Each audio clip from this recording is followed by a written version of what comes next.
Why are you so drawn to coaching? I think it wasn't always that way. You know, my old definition of coaching was giving advice. But I realized that a lot of times my advice was completely wrong. Wow, you're both an executive and a coach. Is there something about your identity as a leader that you needed to unlearn or shed to become a better coach? Actually, that's an interesting question. From your experience, can you recall a story of when you benefited from coaching? So I got a very expensive coach from the US. And so the problem was, I told her, I don't like my job. Like, I'm surviving, I'm not thriving. What should I do? And then she started asking me questions like, example, another thing is people are not coachable. And that's the time when you go, okay, this relationship is probably not working out. So a coach can fire a client.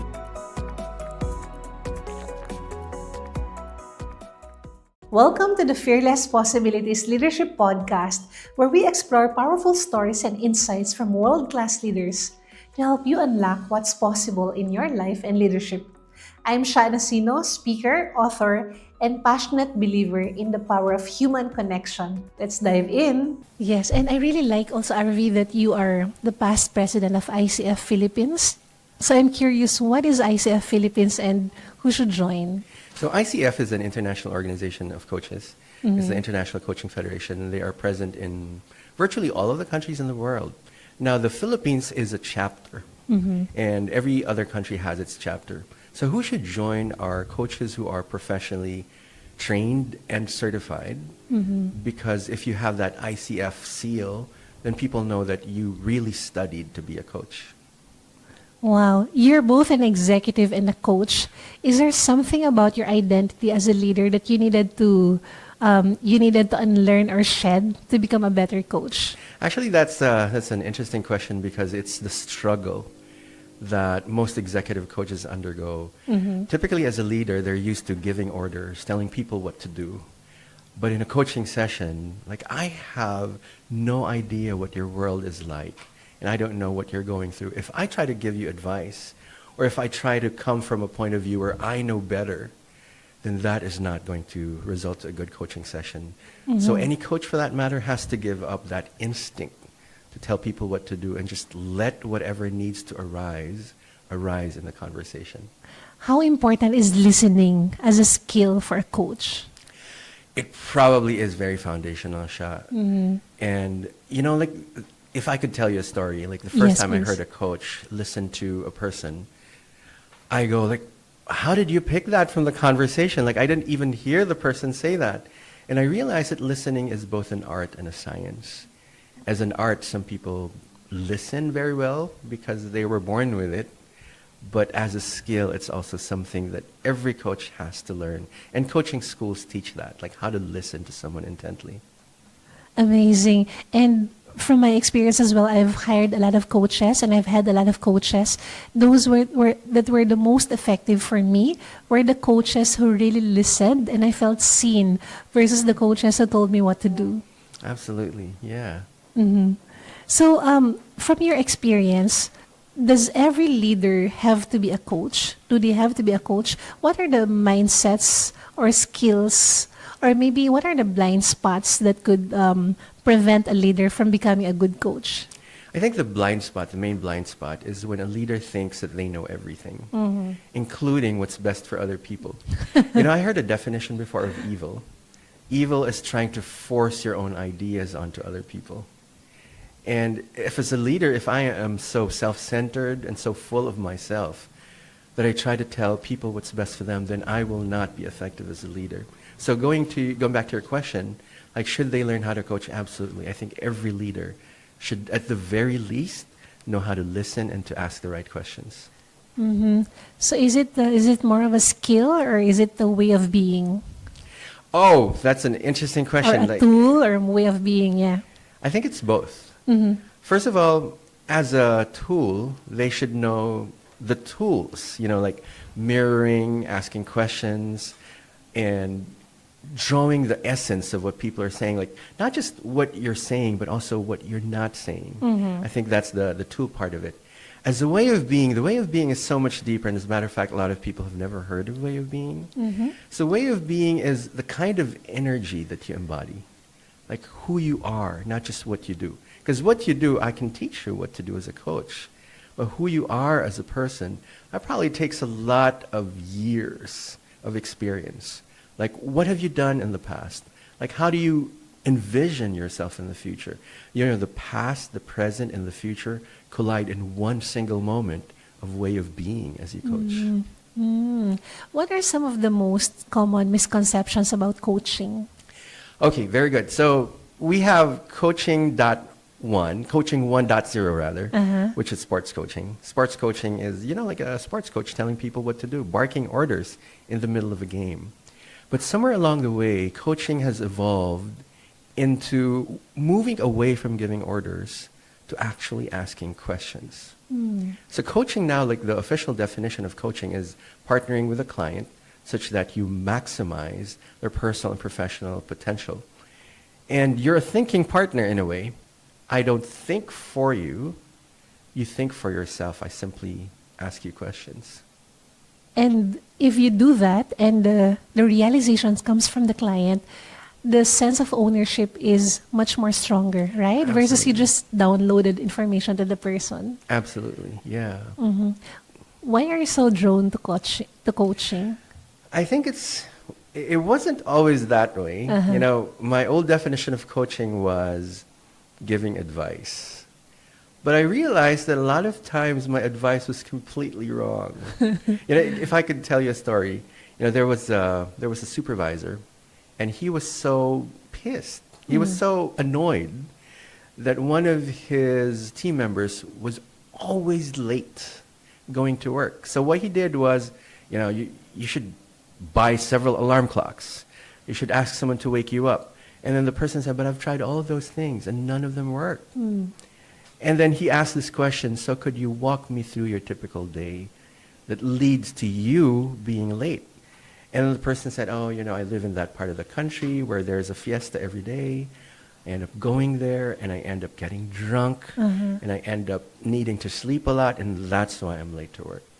And here's what that supervisor did, which he never did before. And he said, you know, I get it that it's important for you to attend fiestas. And I also get it that work is important for you. So how can you honor the tradition of going to fiestas while still going to work on time? And when he asked that question, it became so clear for that person. And he said, oh, here's what I can do. I can tell people that I can only stay for an hour. I'll be here, but I'll only be here for an hour because I need to keep my job. And when that suggestion came from him and not from the leader, he took full accountability for it. And he was never late again after that.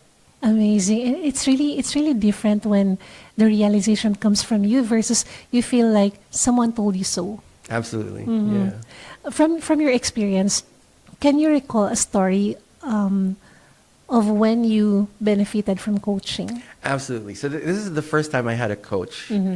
And back then, I didn't know there was such a thing as ICF in the Philippines. So I got a very expensive coach from the US. And so the problem was, I told her, I don't like my job. Like, I'm surviving, I'm not thriving. What should I do? And then she started asking me questions like, what really lights you up? And when you're lit up, like, what do you find yourself naturally doing? And, you know, she asked me a series of questions. That's all she did. But at the end of the session, I go, oh, now I know what to do. And so that was my first encounter of an aha moment when someone did not give me advice, but just asked me questions.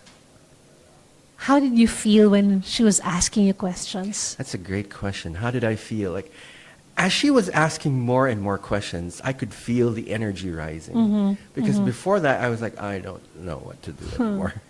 When as the conversation progressed, I could really feel that, hey, this is possible. And just like the name of your podcast, a lot of things, a lot of possibilities began to open up.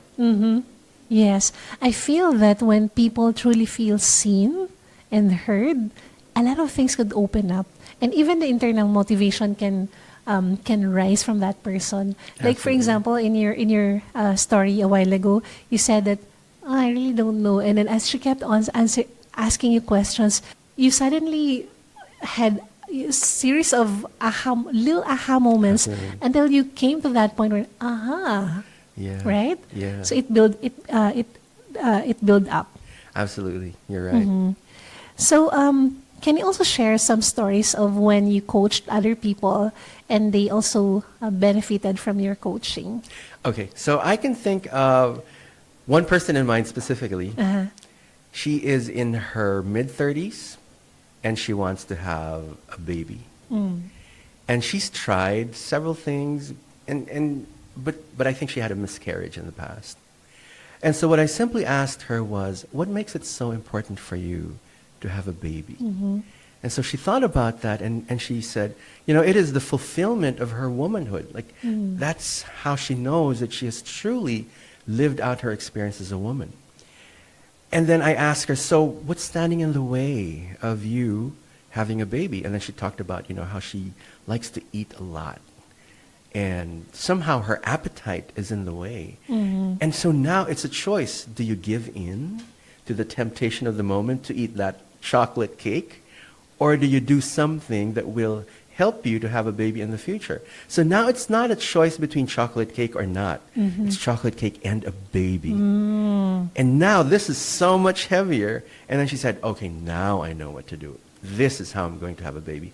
And last month, she actually gave birth. Wow, congratulations. Yes, when I see the baby, it's like, that is a coaching baby right Wow. That is so priceless because this is also one thing that I really appreciate about great coaches like you as a great coach to that person. You see something that we don't see. there. Oh, yeah. Right? So these coaches see something that we don't see, and you make us see that by not telling us what you're saying that we don't see, but by asking those questions, we realize, oh, okay, yeah. Absolutely. In my case of Fearless Possibilities, so I credit that to my mentor, Coach Brenda Benz. She's the #1 in branding. And she just asked me a series of questions as well when I was asking her, what is my brand? She just asked me a series of questions, and then she said, "Sha, this is your branding message. All the words came from you." And I didn't even realize because they were, it's like, I said so many things, right? And I also said, maybe I said inspiration, fearless, possibilities. But I didn't know that those actually stood out. And that was the branding message Wow. as regards what I do. Yes, so props up to you, great coaches. Oh, thank you. Thank you. Arvy, I really admire you for your passion to learn as well. You're certified in Gallup Strengths, MBTI, EQ, Hogan, DISC, and more. How do you use assessments without boxing people into labels? Oh, very good.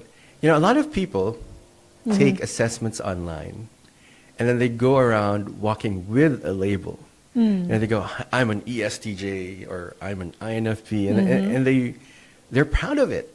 But one thing that a coach will let them know is that really whatever results you get from your assessment, that's who you have been in the past. But who you choose to be in the future is a product of your creation. So it's really just to be aware, like, okay, this is how I operate. These are my instincts. These are my natural impulses. But guess what? At the end of the day, every human being on the planet has free will. And you can choose to be another way. There's that, the 3 words that we normally talk about, being, doing, and having. But there's no such thing as a human doing. There's no such thing as a human having. There's such a thing as a human being. And when you ask why, well, that's because that's where your power lies. You can generate a new way of being at any given moment. And it's a matter of really finding out what are you up to and what is the way of being that will give you what you want to have in life. Wow, I didn't realize it in that light that all those assessments say a lot about who you've been, Yeah. not who you are. Not who you are. not the present. So you can you can make changes about your present and the future. Absolutely. Oh. You know, like there's this book that I've read, Getting Things. Oh no, sorry, Atomic Habits. And James Clear. they had the best explanation for that. You know, let's say you want to quit smoking. Let's say someone wants to quit smoking. They might go and focus on what to do. You know, like say no when someone offers you. Don't keep cigarettes in the house. And when you smell smoke, get out of the room. Those are things that you need to do. But that doesn't cause the transformation. What causes the transformation is a shift in identity, a shift in being. And in that book, the suggestion was just say, when someone offers you a cigarette, just say, I'm not a smoker. And who you choose to be in that moment defines what you're going to do, and it gives you what you're going to have, which is a life free from sickness and disease. Identity first. Identity, yeah, that's the being. Can you tell us about Hogan? I think this is the first time I heard of the term Hogan. Okay, so it's been described as the gold standard of personality assessments. It's very expensive. And so I once had the privilege of taking it because as part of the certification, you need to take it. And then what I realized was it has a predictive ability. I was the only one answering questions, and it gave me like how other people see me, my boss, my peers, and my direct reports. And which is weird because I was the only one answering the question. And so I asked my direct reports, hey, is it true that I'm standoffish and that I'm cold and I just give you instructions? Because all the while I thought I was the nicest person in the world. And you know, my direct report said, of course you're very cold. Of course you're very task-oriented. How could you not see that? And it was a blind spot for me, and the test revealed it. Wow. That's such a powerful test. So it is, yeah. You could see how other people see you, but it's just you answering those assessments. Wow. Of all these tools, which one's your favorite? Oh, Gallup Strengths Finder. So let's talk about your top strengths, Gallup strengths. Connectedness, maximizer, input, relator, and intellection. You know, the first time I read my report, like I went, what is connectedness? Like I have no idea what that is, right? And I think it's only, they say it takes years for you to understand your strengths. And I think after 8 years, I finally get a glimpse of the power of connectedness. Initially, the definition is just, you know, you can move on quickly. You can simply say it is what it is. There must be a reason for it. But it expresses itself in different ways for different people. And that's, I think, where the power lies. And it looks so simple. The test is so affordable, but I've used it even for high-ranking executives like the C-suite. Yeah. And I have never met anyone who was not blown away when they read that report. I love Gallup strengths as well. I love it. I think I took the test maybe about 10 years ago, and then I retook the test. Was it the same? No. It had a different set, yeah. I think the top 5 shuffled a bit, and then maybe 2 or 3 went down, but still part of the top 10. And I see that in you. Like you're the embodiment of your top 1 and your top 2, strategic and maximizer. Oh, you still remember? Yeah. Thank you, Arvy. Yes, I like that as well about me. What are the different coaching methods available these days, and how does a client decide what's right for them? There are actually so many ways of answering that, but for a lot of people, their first concept of coaching is the GROW model. Okay. Like this very, very old coaching model. And for a lot of people, it still works. Like if I'm just talking to a direct report who's studying how to do a certain process, I could use what's known as a transactional coaching. What do you want to do? Where are you currently at? What have been the obstacles? What are the options? And what's the way forward? Simple transactional coaching. But for a lot of people, a deeper form of coaching is required. It's transformational coaching. Because sometimes the problem they tell you initially might not be the real problem. So another type of coaching is transformational coaching.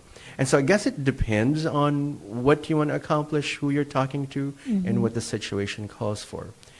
Another form of coaching which is becoming very popular nowadays is data-driven coaching. Because when you coach executives want to see numbers. They want to see information. And when you can present information, possibly from an assessment or from a 360 feedback, Then they go, oh, so that's how people see me. Just looking at the number sometimes causes a transformation for them. Mm-hmm. Are there coaching that, how do you know which one is suitable for that particular person? Oh, it usually is done through an initial meeting where we simply ask, what are you trying to accomplish? What would you like to talk about? And then based on that, based on what most people call it the chemistry meeting. Mm-hmm. And in that initial meeting, you then determine, okay, here's what I think we should be doing based on what you said you would like to accomplish. Do you ask, during the chemistry meeting, do you ask the person, how coachable are you? Scale of 1 to 10. I've never done that, but that's an interesting suggestion. Normally, it's something that I gauge, not just with what they're saying, but with also what they're not saying. Mm-hmm. And, like I met someone, like a CFO of a company, and she had the data in front of her. And then she said, it's the same information that I see every year. People tell me I'm unapproachable and that I'm rude. And I'm telling you right now, I'm not going to change. And then typically, someone would say, okay. But then, what I've heard from people who've been through executive coaching is that executives are looking for someone who's an equal. And so I said, okay, then there's no point having this conversation. I don't want to talk to you. I don't want to waste my time. Mm-hmm. And then I guess that's the first time someone told her that. And she became curious. It's like, oh, no, wait a minute. We paid for this. So I want to reap the benefits of it.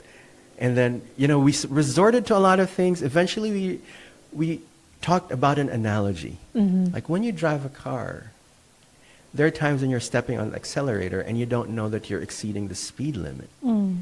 Like what stops you at that moment? How do you regulate yourself? And then she says, it's usually my daughter. My daughter tells me, Mom, you're going too fast. You're over the speed limit. So I'm unaware that I'm going over the speed limit. And then I simply mirrored back to her and said, oh, so what helps you to self-regulate is when people tell you that you're going too fast. How do you then apply that to relating with people? Wow. And then that's when, You were a brilliant coach. Well, the thing, Sha, is that these things, they don't teach you that in school. It's something that arises in the conversation. I can't take credit for it because, like you said, you came up with fearless possibilities yourself. So I guess it's the chemistry or the interaction between coach and coachee that brings that about. That could be part of your connectedness as your strength. It probably is. You know how to connect with this person. She's a CFO and she wants to relate with her equal. And you didn't present yourself as someone who's not her equal, right? Absolutely, You presented yourself as someone who is her equal. And now you got her attention. Yeah. You had your boundaries. You did not force her to today coaching, but you stated your boundaries confidently and you got her attention. And then when you asked about the driving analogy, you mentioned that. Now she's listening. Yeah, absolutely. Yeah. So how was the coaching? How was that coaching? How did it go? Well, we actually ended up converting some of her individual coaching sessions to team coaching sessions.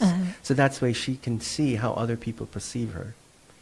And when for the very first time people can talk about her openly in a safe space, then she would get a whole different set of aha moments, hearing from other people. Wow. That is such a gift for that person, for the CFO, to be able to receive feedback and hear honest feedback from people who really wants the best for you is a gift, I believe. Yes. What are some instances wherein coaching might not be the best option for the client or for the person? So coaches draw the line when they hear someone say that they are thinking of harming themselves or other people. Because, if you coach them, you could end up giving advice and later on they do something really weird with that advice. Yeah. So usually you would go and say, okay, you need another type of professional. You probably need a psychiatrist or a mental health professional. So that's one example. Another thing is people are not coachable. And that's the time when you go, okay, this relationship is probably not working out. So a coach can fire a client. It's not the other way around. Like, of course, clients can fire coaches, but the coach can also terminate an agreement with a client. If the client is not coachable. Absolutely. Have you ever met someone who's really not coachable, and even after doing all the possible strategies to make that person see what you're seeing, or why coaching would be beneficial for that, that person is, just closed-minded? How did you deal with that? The thing is, as part of my job, where there are contracts and agreements, I never really turned down a lot of people. Yeah. So I guess I would say that I had the patience to find out what works for them. And so, strictly speaking, I have not had to terminate an agreement with a client. Okay. What's one coaching conversation you'll never forget, and why? Oh, wow. That was a time when I was coached. Uh-huh. And because I know what was going on in me, and that's why I can remember it. And I also can remember the questions that the coach asked, and that's why it's so memorable for me. So, 2023, I fell in love with a narcissist. Oh, my. The picture of perfection, celebrity, talented, looks, everything. It was the whole package. But what I didn't know was the person was a narcissist. And so I was being coached by an MCC, or a Master Certified Coach. So in the field of coaching, that's the highest level that you could get. And what makes it memorable is the coach went against every guideline that exists. He was not supposed to give me advice, but he gave me advice. And he said, how can you call this the love of your life when you love this person, but this person doesn't love you back? That is not the love of your life. Ouch. And I go, wow, for a coach to actually go against the rules and slap me verbally to wake me up, I said, that's memorable because he went against the rules, but it worked. So I will never forget that person. Because that's what you needed at that time. Exactly. Yeah. So maybe he wore his other hats. Probably, yeah. Absolutely. You're right. Yes. So you've led teams and coached executives. How do you coach someone you don't naturally like? I think that's the beauty of it.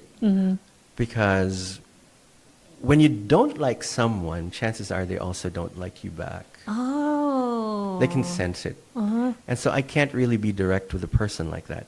With your close friends, you can be very direct. But with people that you're not close to, and that's the power of asking questions, because you could influence the person by asking questions.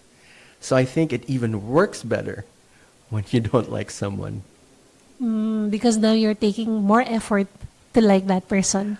And more effort to understand them, what makes them tick. And sometimes when you do understand why they think that way, then you begin to dissolve the hatred or the barriers.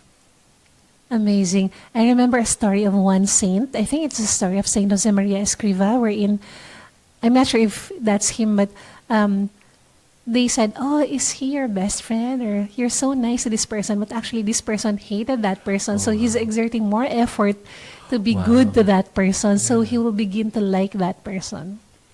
That is awesome. Awesome. I'm not sure if that's Saint Josemaria or somebody else. So, Arvy, thank you so much for sharing about coaching. Now, let's go to what I call the fast and fearless talk. Okay. Okay, first question. What small act of kindness can a leader do to make his team members or employees feel truly seen? Okay, truly seen. I think the word truly is important there. The word respect comes to mind. Because if you take a look at the etymology or the root word of the word, means to do something again. Like redo, recover. And spect, it actually means to see. That's why you have spectacle, spectator, spectacles. So to respect someone is to look again. So I may have a preconceived notion about who that person is, but when I bother to look again and find out what's new about this person, what have I not seen before, then they feel seen by respecting other people. Wow. Wow. So how do you picture respect in the workplace? I think respect in the workplace is I take you at face value. Like I take you for whoever you are in this moment, whoever you're being, and I work with that instead of telling you, oh, you shouldn't be this way. You shouldn't do that. Because that's not respecting your will. That's me going against your will. Interesting. I like that. What's a leadership lesson that you learned the hard way and you're so grateful for? that as a leader, it's not enough to be nice. As a matter of fact, being nice could get you into trouble. I mean, I've grown up with the thought that I should be a nice person, but leadership sometimes will require that you do some things that are not nice, but are fair. That, I think, was the hardest lesson I had to learn. In the age of AI, what makes human-centered leadership more important than ever? You know, there's that. AI is known, of course, for speed. Everything is done very quickly. But Stephen Covey, in his book, The 7 Habits of Highly Effective People, he says, with people, fast is slow, and slow is fast. So if AI wants you to go full steam ahead, as a human, you will go, okay, let me weigh the options. What is the best way to approach this person? And maybe 5 years from now, AI will find a way to do that. But currently, I think it's still a human advantage. Well, I like that. And I always believe that if you want to go fast, you have to go slow. Absolutely, yeah. Yeah, because, for example, in terms of human connection, if you want to go fast, you have to really get to know the person first. Absolutely, Versus yeah. going to your agenda right away. Connect where the person is first. What's one thing about you that most people would not expect, but says a lot about who you are? Typically, because I'm an introvert, I'm usually quiet. I usually just listen to people and observe. And most people equate silence with weakness. And so people are surprised when all of a sudden I make a decision which is completely unexpected. So I think they should not judge silent people or judge introverts, and know that even quiet people can have hidden talents. I remember the book of Susan Cain. Oh, yeah. Quiet. Yeah. I think that's the title, yes. If every leader in the world paused for 1 minute or 60 seconds to listen to this podcast, what would you say to them? You know, it's been said that leadership is really nothing more than influence. And to grow your influence, it's absolutely important for you to learn the skill, and we tie it back to coaching, of listening and asking questions. Because when they take the time to listen and ask questions, they not only gain the credibility, they also get the buy-in of other people. Thank you, Arvy. I have 2 bonus questions for you before we wrap up. First would be, what made you say yes to guest on this podcast? Sha, that's it's the who asked it, you know, because if someone else asked me to do it, it's like, okay, what is this all about? But you know, I know what you stand for. I have seen you just be who you are, be excellent, and that's inspiring. And so inspiring fearless possibilities, I'm right there with you. I support it, and you inspire me. Thank you, Arvy. I didn't fetch for compliments, but thank you so much. Oh, but that's Well the real reason taken. why I said yes. Yeah. Thank you so much. So Arvy and I go back to Toastmasters days. Absolutely. Yeah. And I love your mom, Mom Pearl, BTM Pearl Villamarzo. What would you... Okay, so I've been asking you questions this entire podcast session so far. So I want to give you the chance to ask me a question. Yeah, like Freelancer for 13 years. What's the secret? Okay, the secret is I really, really love what I do. I really love what I do. The more I work, the more energized I get. And the money is such a sweet, beautiful bonus. Wow. But a couple of weeks ago, I told my papa, I really, really like what I'm doing. I'm so excited to wake up in the morning and write a book or write a talk or deliver a talk. And in fact, for example, pre-COVID, sometimes I would wake up with fever. There was a day I woke up with fever, and I had a speaking engagement. The moment I was on stage, I forgot that I had fever. Like I was all in. And then after the talk, I have fever. Yeah, but I think that's the secret. I really, really love what I'm doing and the mission behind it. And also the reason I lasted for 13 years is because I have a great team. Wow. Yeah, I'm not doing this by myself. And even my team is on the same mission with me. Yeah. Awesome. You love what you're doing. I will keep that in mind. Yes, and I have a great team because you cannot do it. I cannot do it by myself. Great team and great mentors and coaches. Thank you. Thank you for sharing that. You're welcome. And thank you, Arvy. Thank you so much for guesting on the show. And I'm sure that a lot of people were inspired by this interview. And I myself was so excited last night while preparing for this because these are the questions that I'm really curious to ask RV, and I'm really curious to hear his thoughts on these questions. So thank you so much. Thank you. Thank you for inviting me.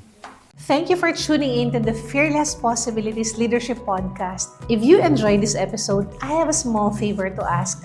Please like this video and subscribe. It's a simple way to help us reach and inspire more leaders. Okay, I'll give you a few seconds to do that. Done?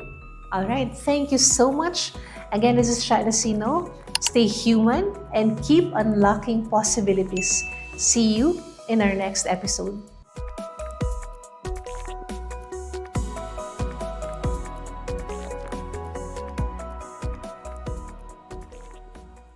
I love the name of your podcast, by the way, Fearless Possibilities. What do you like about it? Both words. Number one, fearless, because the opposite of love isn't hate. The opposite of love is fear. And when you're fearless, you create the possibility of love. Oh, I like that. And then possibilities, it's because people are currently stuck with reality, but possibility opens up the future. So fearless possibility, anything can happen. Like, I love the title. Amazing, thank you. And you know what? I have a coach. Actually, I love coaches. Diba? She's the number one in branding in the world, Brenda Benz. Oh, wow. And she helped to uncover my branding because initially I was so... I was all over the place. I was teaching people how to write books, how to speak confidently. I was doing gratitude, happiness, etc. in the workplace. So who am I? What's my brand? And then she just asked a series of questions. Right. And then she helped me uncover inspiring fearless possibilities. Wow. And I cried when she did that because, oh my God, it really resonated. That is awesome. And thank you for the affirmation as well. And I think you're the embodiment of fearless possibility. Having been a freelancer for 13 years, Yes. that will scare a lot of people, including me. It's really fun for me. It's so fun. It's like an adventure. I can imagine. Yeah.